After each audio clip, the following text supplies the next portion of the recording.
Ann. Thanks for joining us and for participating in this important research on display advertising strategies.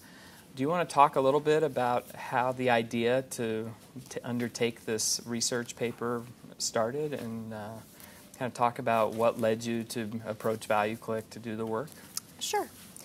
We really wanted to do this research because over time, interactive advertising has been making the claim that more money should move to digital because more time is spent in digital today than traditionally has been spent with other mediums. And bit by bit, people in the CMO suite are moving incremental money to digital, and particularly to digital display.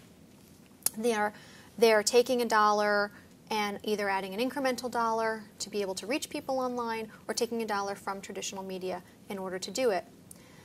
But there wasn't any research that said when you move a dollar to digital, how do you break up the cents? Where do the pennies go between different strategies that you could use online for display advertising? And there are so many options. So we use the ad effects suite of your products, including the Action Lift study, which had already been coded for ValueClick campaigns. So we were able to look retroactively at over 100 campaigns from 39 advertisers across 7 different verticals.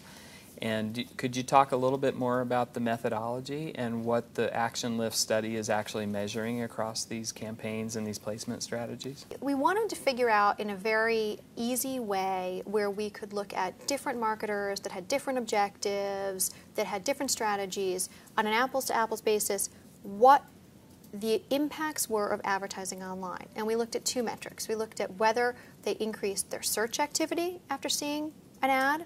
So did they see the marketer's ad and then go search for that brand, or did they visit the marketer's site, not just clicking on it, but actually visiting the site? And we looked at the people who were exposed to the ads and people who weren't, and then looked for lifts in the behavior after ad exposure. What about the multi-strategy effect? That was a big takeaway for me that I thought was really interesting. Could you talk about that a little bit? Yes.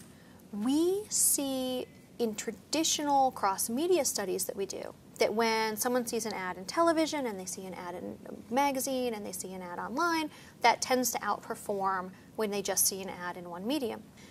But we weren't sure that that was going to hold for within digital, and really speaks to the need for almost a market mix model for within digital display.